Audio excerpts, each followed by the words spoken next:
High, আমি অভিজিৎ আরেকটা ভিডিওর সঙ্গে আজকে কথা বলবো। আমরা যখন নতুন স্টাফ হায়ার করছি, সে হায়ার অথরিটি হোক বা নিচু লেভেলের হোক, যখনই হায়ার করে নিলাম তারপরে আমরা সঙ্গে সঙ্গে না কী করি, ওর উপরে কিছু ওয়ার্কলোড দেওয়া চালু করি। এর আগেও আমি কথা বলেছিলাম, আজকে আমি সে কথাটা বলবো না। আমি কথা বলবো যে আমরা যদি ওকে স্টার্টিং থেকে না শেখাই, যদি ট্রেনিং করে এলো 6 মাস ট্রেনিং করার পরে ওকে আমরা বেসিক জিনিস না শেখাই, ওকে ডাইরেক্ট একটা সিম্পল আপনাকে বলছি, ওকে আমি যদি ওয়াইপিং না শেখাই, মিজা কোথায় থাকে নাম না শেখাই, ডাইরেক্ট বলি যে আমি ড্রিঙ্কস পোর কর বা প্যাক দিয়ে দে, ও কী হবে না 2 মাস 3 মাস পরে না ও নিজেকে ভাবে আমি সিনিয়র হয়ে গেছি। হয়তো ও সালভারটাই ধরতে জানে না, হয়তো টলমটল করে বা যাই হোক।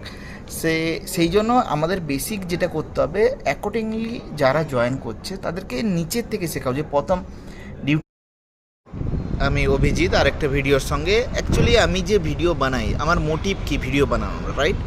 এটা অনেকেই জিজ্ঞেস করে যে ভিডিও বানানোর কি প্রয়োজন বা কী জন্য আমি ভিডিও বানাই। আমার দুটো হচ্ছে আমার মেন টার্গেট হচ্ছে, একটা হচ্ছে আমি যে ইন্ডাস্ট্রি নিয়ে চলি তার প্রেজেন্ট কী চলছে ওই নিয়ে আমি বেশি কথা বলি। আর একটা হচ্ছে সেকেন্ড হচ্ছে আমার ইন্ডাস্ট্রিতে যারা জয়েন করছে বা করবে তাদের বেনিফিটের জন্যই আমি বেশি কথা বলি, যে কি করলে হবে, কিভাবে ওনাদের গাইড করলে আমার ভিডিও দেখে যদিও একটু ওদের সুবিধা হয়, সেটাই হচ্ছে আমার মেন ফোকাস।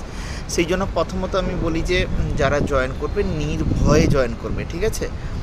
তারপরে হিউজ অপশান পাবে আপনার কাছে, যে যেটা আপনার মন চায় সেই কাজটা করবেন। এই না তোমার কাছে যে প্রেসার ক্রিয়েট, আমাকে এই কিচেনেই কাজ করতে হবে বা ওয়ার্কলোড নিতে হবে, সব অনেক কিছু ডিপার্টমেন্ট আছে ইন্ডাস্ট্রিতে। हॉस्पिटैलिटी इंडस्ट्री ह्यूज একটা ডিপার্টমেंट যেখানটায় সব।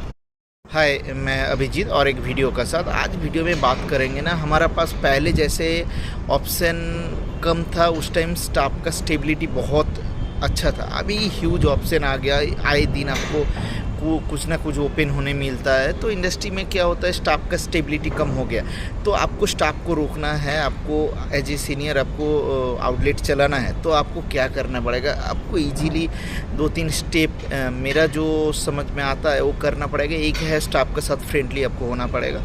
स्टाफ का जो प्रॉब्लम है इमीडिएटली आप उसको सॉर्ट आउट करिए। आपका हाथ में नहीं है तो हायर अथॉरिटी को, हायर मैनेजमेंट को आप पास करके वो सॉर्ट आउट करने का आपको 100% फोकस देना पड़ेगा। ऐसे नहीं पहले का ज़माना में अरे स्टाफ काम कर रहा है तो कर रहा है, वो करेगा कहाँ जाएगा। अभी ह्यूज ऑप्शन है, आपको स्टाफ को स्टेबलिस्ट करना है तो उसका जैसा फ्रेंडली और प्रॉब्लम सॉर्ट आउट, ये दोनों आप कर लिए, आपका पास स्टाफ रुक जाएगा। और